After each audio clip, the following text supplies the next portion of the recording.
सरदार जी।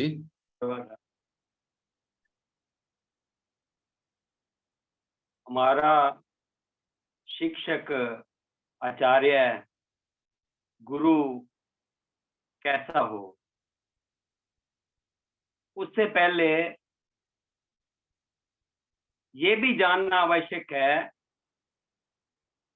कि शिक्षार्थी, स्टूडेंट, विद्यार्थी कैसा होना चाहिए।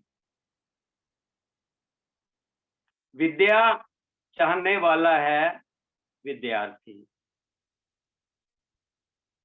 विद्या माने वास्तविक ज्ञान, यथार्थ ज्ञान। केवल किताबी ज्ञान, भाषाई ज्ञान को विद्या नहीं कहती। विद्या की देवी है सरस्वती। विद्यार्थीगण सरस्वती देवी की पूजा वंदना किया करते हैं, सुबह प्रार्थना करते हैं। सरस्वती देवी की जो मूर्ति होती है, प्रतिमा होती है, तस्वीर होती है, उस ओर यदि हम दृष्टिपात करते हैं कि तो देखते हैं कि उनका वाहन हंस है। हंस में यह क्षमता होती है कि वह नीर और शीर का विवेक करता है। यदि कोई दूध और पानी मिलाकर उसके आगे रख दे तो उसमें से वह दूध को ग्रहण कर लेता है और नीर को, पानी को छोड़ देता है। इससे क्या नतीजा निकलता है, क्या पुष्टि होती है कि जिस देवी के वाहन में यह क्षमता है, उस देवी के उपासक को यानी विद्यार्थी को कैसा होना चाहिए। अर्थात उसमें विद्या ददाति विनयम तथा सत्य असत्य का विवेक होना चाहिए। अर्थात उसके उपासक को सत्य को ग्रहण करना और असत्य को त्याग करना चाहिए। जो सत्य को ग्रहण करते हैं और असत्य का त्याग करते हैं, तब वे सामान्य विद्यार्थी, सामान्य स्टूडेंट नहीं रह जाते, वे साधुवत हो जाते हैं, देवता हो जाते हैं। इसलिए कबीर साहब ने कहा था, साधु ऐसा चाहिए जैसा सूप सुभाए, सार सार को गही रहे, थोथा दे उड़ाए। जो सार हो उसको ग्रहण कर ले, जो असार हो उसका त्याग कर दे। सरस्वती देवी उज्जवल श्वेत वस्त्र धारण किए हुए हैं, जो कि सात्विकता का प्रतीक है। अर्थात विद्यार्थी को सात्विक वृत्ति का होना चाहिए, सादगी से भरपूर होने चाहिए। सरस्वती देवी के एक हाथ में पुस्तक है और दूसरे हाथ में वीणा। पुस्तक का अभिप्राय शास्त्र से है, ज्ञान से है, और वीणा शब्द नाद की अनुभूति की ओर इशारा करता है, इंगित करता है।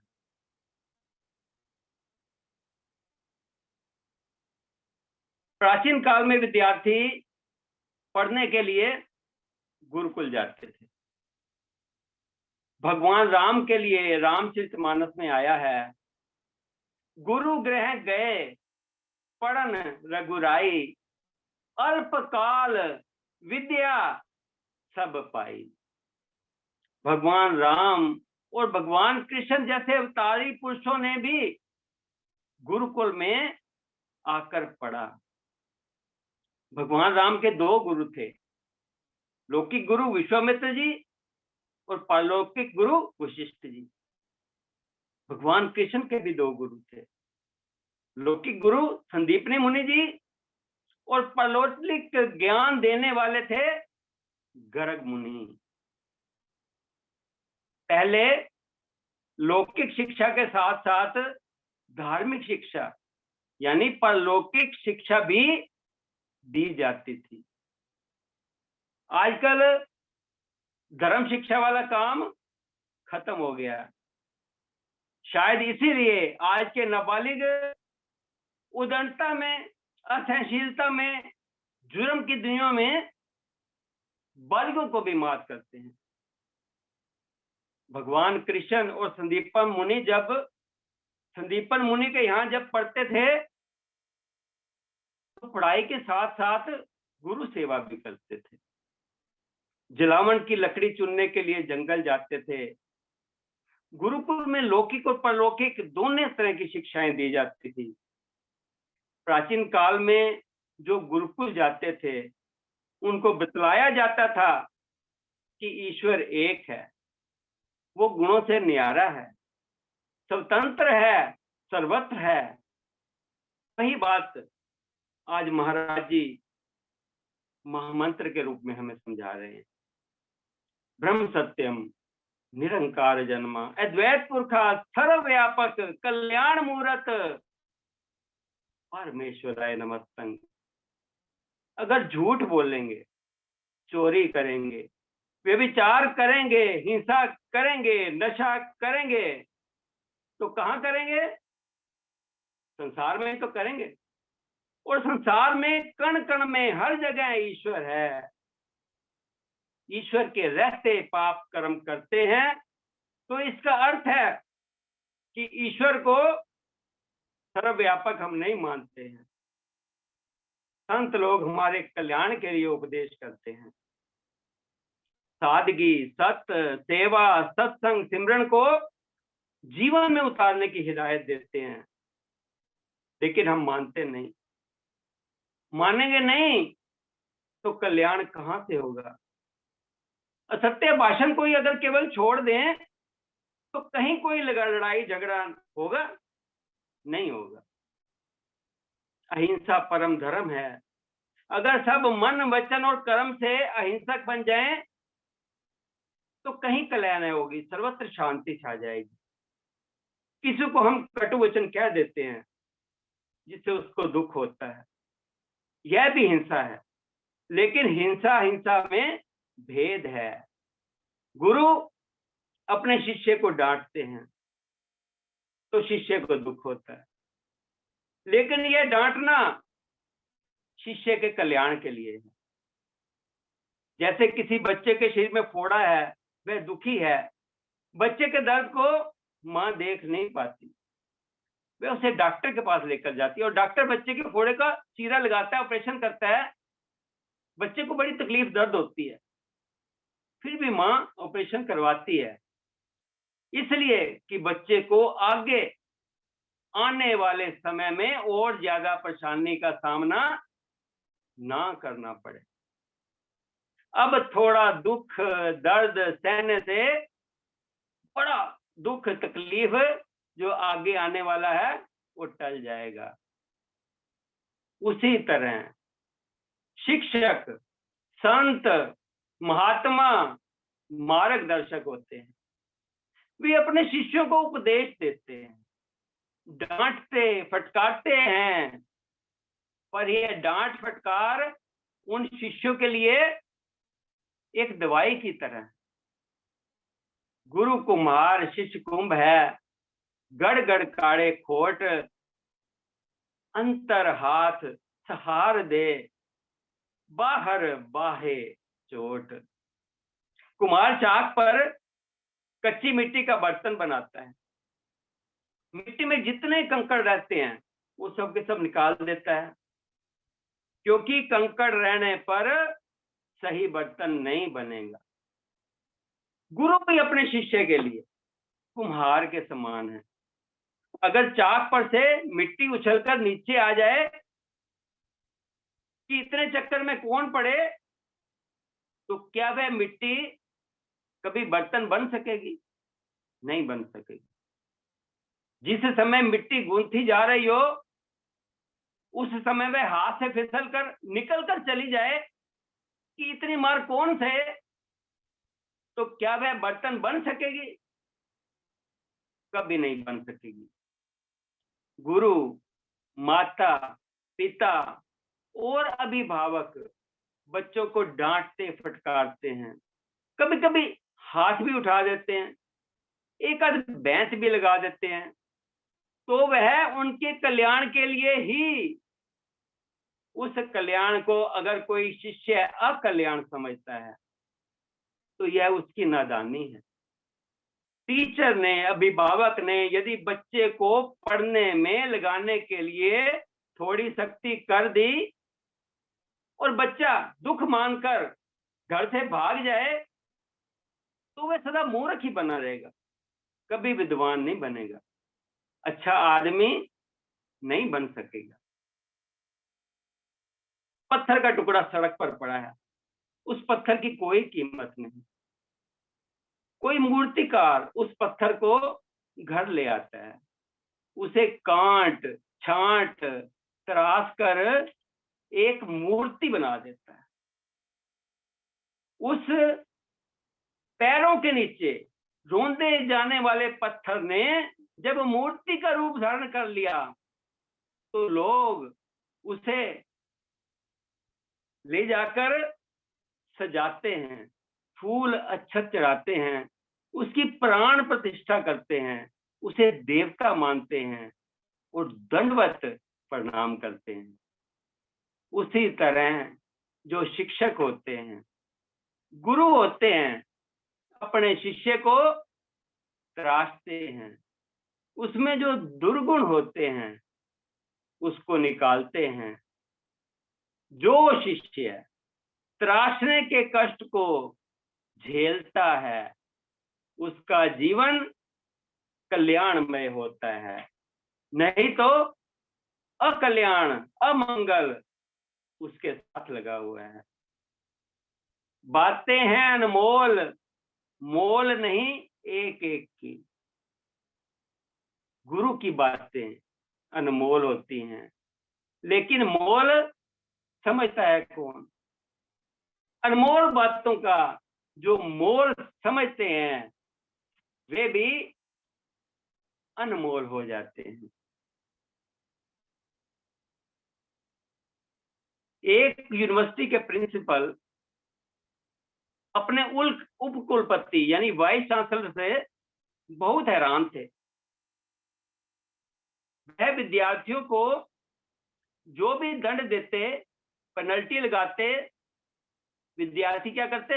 उप कुलपति के पास चले जाते और माफ करा लाते। जब उन्होंने देखा कि उप कुलपति के व्यवहार में कोई परिवर्तन होने वाला नहीं है, तब उन्होंने उसके पास जाकर शिकायत की। आप जो भी करते हैं उसका प्रभाव इस शिक्षण संस्थान पर अच्छा नहीं पड़ेगा। विद्यार्थी आपको छोड़कर किसी भी अध्यापक की बात नहीं मानेंगे और हम लोगों का काम करना मुश्किल हो जाएगा। यह सुनकर उपकुलपति बोले, आप ठीक कहते हैं, पर क्या आप मुझे मेरी विवशता के लिए क्षमा नहीं करेंगे? कैसी विवशता? अध्यापक ने पूछा। उपकुलपति बोले, जब मैं छोटा था मेरे पिता की मृत्यु हो गई थी, घर में केवल मां थी और बेहद गरीबी थी। मैं स्कूल में पढ़ता था, फीस उन दिनों मामूली थी, 20 पैसे 10 पैसे नामात्र थी, लेकिन वह भी समय पर नहीं मिल पाती थी। मां चाहती थी कि मैं ढंग के कपड़े पहनकर स्कूल जाऊं, पर वो बेचारी लाती कहां से? एक दिन घर में साबुन के लिए भी पैसे नहीं थे। मैं मैले कपड़े पहनकर स्कूल चला गया। अध्यापक क्लास में आते ही मुझे देखकर बोले, इतने गंदे कपड़े पहनकर स्कूल आते हो, तुम्हें शर्म नहीं आती? मैं तुम पर 8 आने जुर्माना करता हूं। मेरे पैरों के नीचे से धरती सरक गई। घर में साबुन के लिए एक आना नहीं, माँ 8 आने कहां से लाएगी। तब से मुझे बराबर इस बात का ध्यान रहता है कि विद्यार्थी की पूरी परिस्थिति जाने बिना अगर हम उसे दंड देते हैं तो प्राय हम उसके साथ अन्याय कर बैठते हैं। अध्यापक निरुत्तर होकर चला गया। गुरुदेव के एक शिष्यों में एक चानन शाह हुए। वे शराब पीने के काफी शौकीन थे। एक दिन महाराज जी ने उनसे पूछा, प्रेमी तू क्यों पीता है? प्रेमी ने उत्तर दिया, महाराज जी दर्द दूर करने के लिए पीता हूं। महाराज जी ने कहा, प्रेमी आगे से दर्द नहीं होगा। उस दिन के पश्चात न उनको कभी दर्द महसूस हुआ और ना ही उन्होंने शराब पी।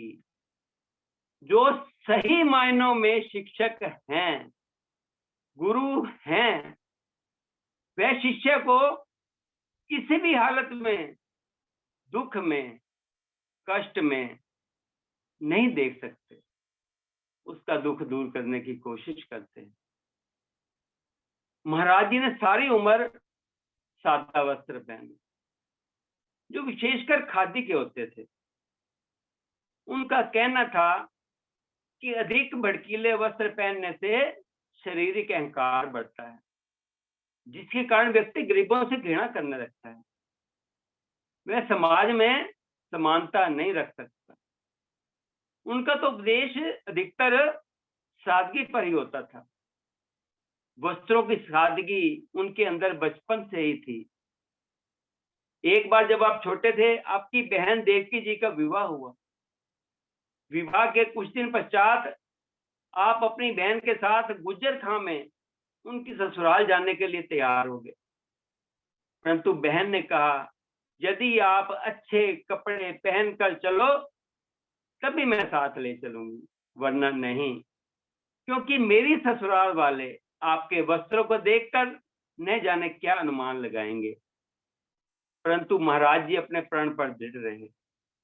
आपने अपनी बहन जी से कहा, मैं तो यही वस्त्र धारण करूंगा।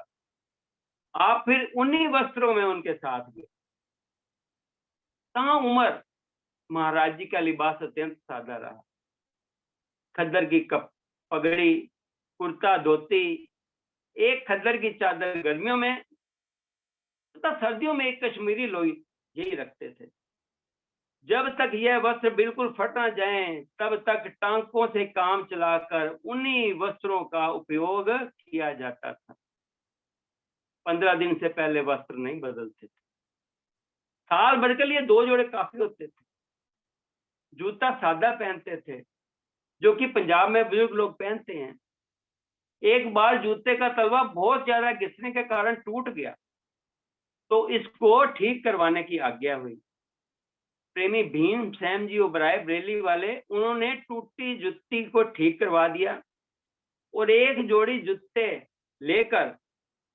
नहीं लेकर भगत जी से सिफारिश करवाई कि पुरानी जुत्ती की जगह इस भेंट को स्वीकार कर लें। पर महाराज जी ने फरमाया, प्रेमी देखो शिक्षक कैसा होता है, अभी यह 6 महीने और चलेगी। महाराज जी ने नया जूता स्वीकार नहीं किया। ऐसे थे हमारे शिक्षक, मार्गदर्शक, गुरुदेव महात्मा मंगत राम जी महाराज। एक प्राचीन कहावत है, 1 साल की सोच हो तो बीज बोइए, 10 साल की सोच हो तो पेड़ उगाइए, 100 साल की सोच हो तो शिक्षक बन जाइए। शिक्षक कैसा होना चाहिए, एक अन्य दृष्टांत से समझते हैं। दरवाजे पर थपथपाहट हो रही है। मां दरवाजा खोलती है, हिचकती है, आगंतुक को, जो आने वाला है, उसको पहचान नहीं पाई। चेहरे पर प्रश्न लिए दरवाजे पर खड़ी रही। विजय है, मैं शास्त्री, उसका टीचर, उसे पढ़ाता हूँ स्कूल में। जी जी, आइए। वो अंदर है। हाँ बोली, बैठिए, चाय लेंगे? जी नहीं, धन्यवाद, विजय को भेज दीजिए बस्ता लेकर। शास्त्री जी बैठक कक्ष के साथ वाले कमरे में चले गए। मेज पर किताबें थी। घबराता दौड़ता बच्चा आया। प्रणाम गुरुजी। गुरुजी बोले, चलो शुरू करते हैं, बैठो, कल का पाठ लेक्चर सीखेंगे। कोई कुछ समझ नहीं पा रहा था। माँ चाय लाई। शास्त्री जी ने आंखों से ही मना कर दिया। 1 घंटा बीता, 2 घंटे बीते। भीतर से शास्त्री जी की कड़क आवाज आ रही थी। माँ देखने के बहाने पानी लेकर भीतर गई तो पाया कि बेटा उत्तर नहीं दे पा रहा था। कान मरोड़ दिया। फिर समझाने लग पड़े। थोड़ी देर में पिताजी आ गए। माँ ने सब बताया। आश्चर्यचकित वो भीतर गए। मैं शास्त्री, इसका टीचर। फिर बच्चे पर टूट पड़े। रात 2 बजे भूखा प्यासा बच्चा बाहर आया। दरवाजे पर पिता खड़े थे। शास्त्री जी बोले, नमस्ते, अगले हफ्ते आऊंगा। शायद आना ही ना पड़े। बच्चा पाठ सीख चुका है। अच्छा बच्चा है। दरअसल बात क्या थी कि 3 बच्चों को कक्षा में पाठ समझ में नहीं आया था। विजय, दिनेश और रंजन तीनों विफल रहे थे जब इस विषय में पूछा गया था। दूसरे दिन शास्त्री जी स्कूल नहीं आए और दिनेश भी।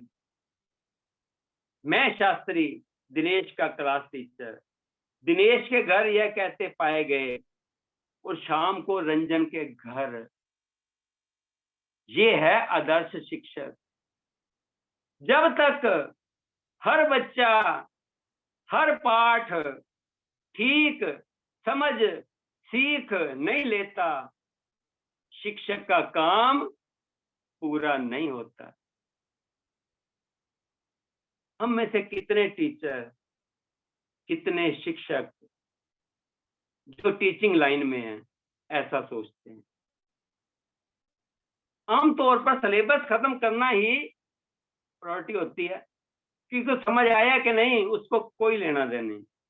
उसके लिए तो फिर कोचिंग क्लासेस हैं। फर्ज नहीं, गरज है, बिजनेस है। भौतिकवाद में स्वार्थ प्रधान है।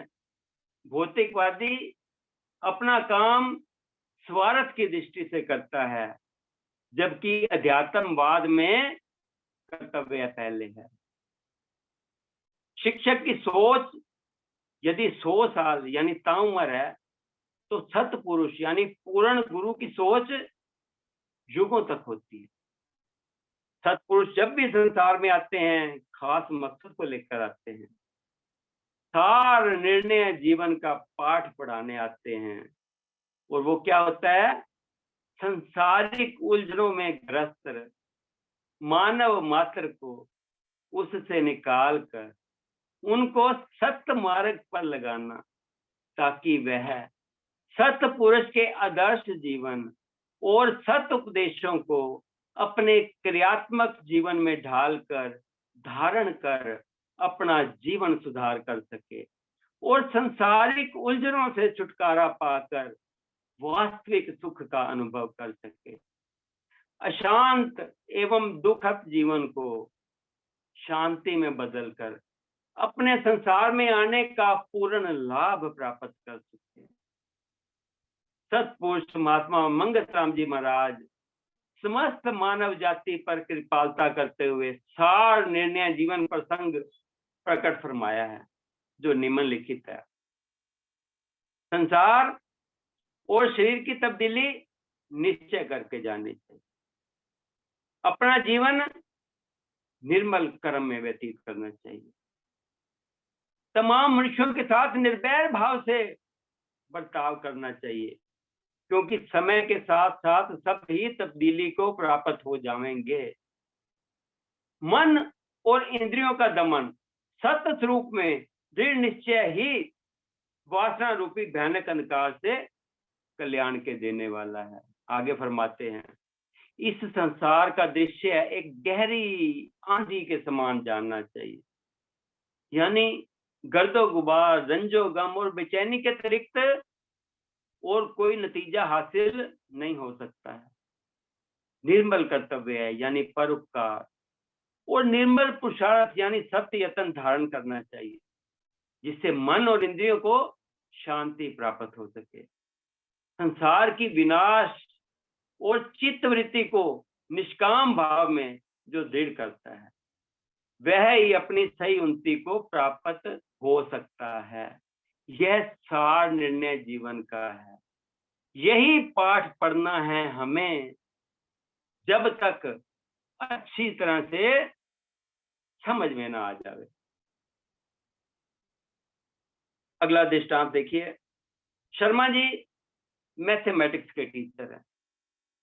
बंद मुट्ठी करके हथौड़े की तरह हवा में मुट्ठी लगाते हुए, गरजते हुए अक्सर कहते हैं कि जीवन गणित है, गणित ही जीवन है, गणित के बिना कुछ नहीं होता। एक गांव था, दो भाई, ये गणित है। एक में दो, ये गणित है। दुश्मन ने राज्य की घेराबंदी कर रखी है। सैनिक चारों ओर फैले हुए। एक गुप्तचर चक्कर लगाकर आए, बोला चारों ओर घेरा, एक चक्कर। सब गणित है, जिसमें सब कुछ भीतर ही है। सब सवालों के जवाब अंदर छुपे हुए हैं घेरे में। शरीर भी एक घेरा है, जवाब अंदर है, वही है सारे उत्तर। जीवन की हर समस्या का हल भी वही है, भीतर। और भीतर क्या है? भीतर है आत्मा।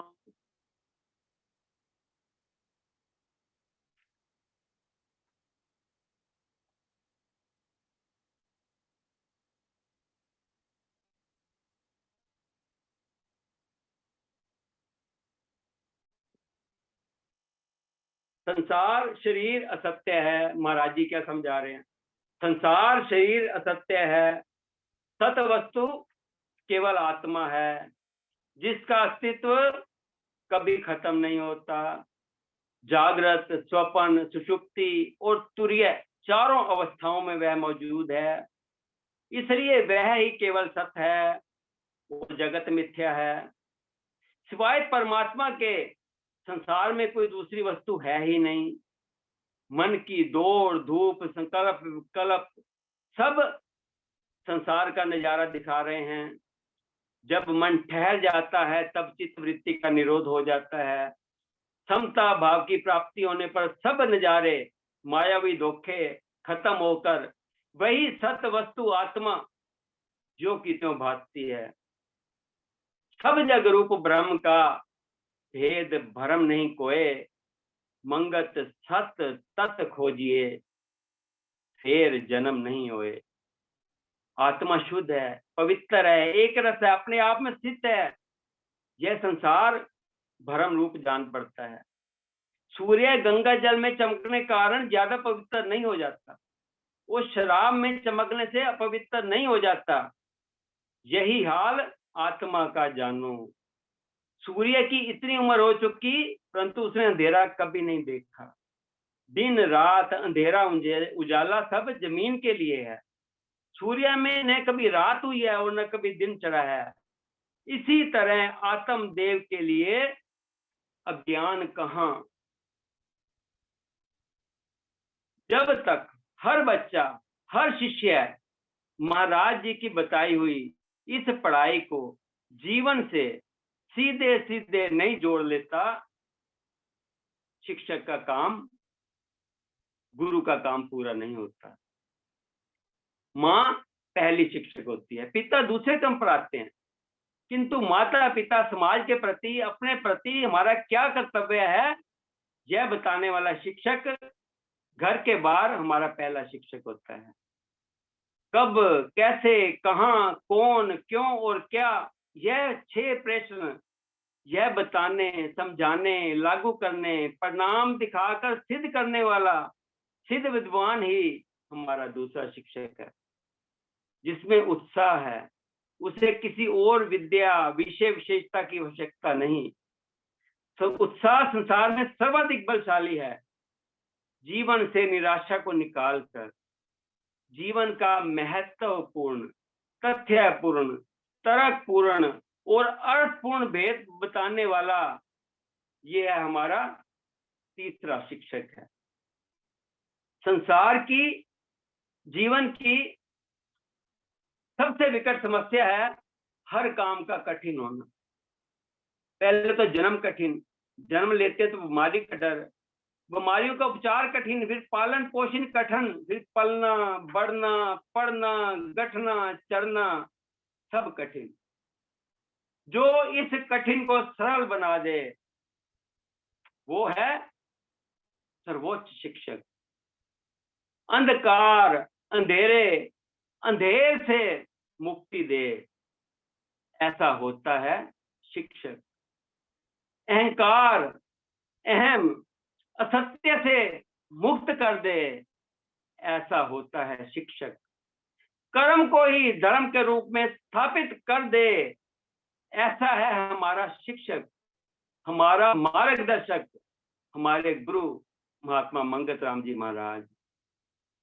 शिक्षक का गुरु का ऋण उतार सके ये तो असंभव है, किंतु उतारना ही होगा। कैसे? मन मस्तिष्क की हर नस में उस शिक्षा को रचा बसा कर जीवन में लागू कर हम ऋण हो सकते हैं। शिक्षक शिष्य की श्रेष्ठता से ही अभिभूत होते हैं। महाराज जी क्या करते थे, ये तो चाहते हैं कि इन्हें विवेकानंद, कबीर जैसा शिष्य मिले जो गुरु की बात को भी तर्क से काटने की सलाहियत रखता हो। अपने कौओं, कबूतरों, चिड़ियों को देखा होगा, जब वे अपने बच्चों को उड़ना सिखाते हैं तो बच्चे पेड़ की टहनी या दीवार की मुंडेर को छोड़ना ही नहीं चाहते, डरते हैं।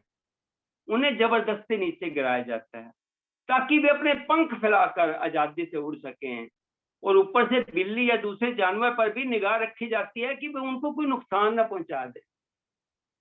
शिक्षक